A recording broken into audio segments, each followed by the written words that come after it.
यहाँ दुख्यो यसरी यता दुख्छ काका यति गयो नि सारी छ यति सन्चो गराउनु गयो निस्केन यहाँ दुख्यो यसरी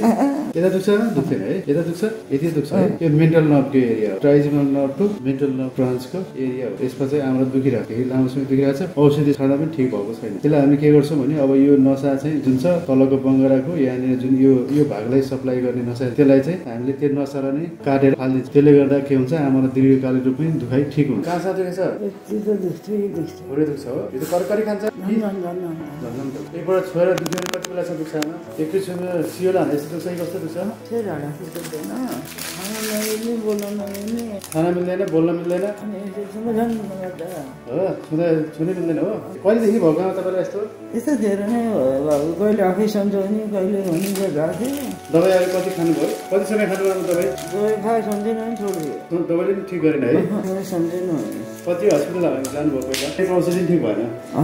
खाने औषधि दिनुभएको थियो ए खाने औषधि दिनुभएको थियो यस्तो अपरेसन गर्नुपर्छ भन्नु होइन कि अपरेसन गर्नुपर्छ भन्नु है कति वर्ष हुनुभयो तपाईँ कति 69 तपाईँ कति वर्षदेखि हो यो समस्या तपाईँको गर्नुभयो होइन आठ 10 वर्षदेखि यो त दुखाइ सहेर बस्नु भएको छ है कहिले सन्चो हुन्थ्यो कहिले दुख्थ्यो अहिले तपाईँलाई फेरि कम भएको थियो होइन त्यसपछि खाना मिल्यो है डरले चाँडै आइदियो भन्नुहुन्थ्यो र सुप मात्रै खाएर आयो अनि बाटो हेर्दा हेर्दा हेर्दा हेर्दा यसो एकैछिन है अब ठिक भइहाल्छ नाकबाट लामो सास लिनु त आमा नाकबाट सास फेर्नु आमा यो नलिनु है निलिउने घाँटीबाट ग्यास दिन्छ फेरि सक्छ सिस्टर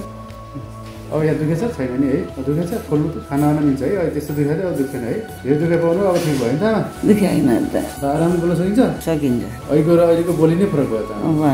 है बोल्न मिले त भन्नु अब तपाईँ कति के कहाँ जानु के गर्नु अब त बोल्नु मजाले भयो काका यति गयो नि सारी छ यति सन्चो गराउनु गयो निस्केन के गर्ने पाउनु दुःख भयो के रोग लाग्यो के रोग लाग्यो छोडेर मान्छेलाई हुन्छ के हुन्छ अब ठिक भयो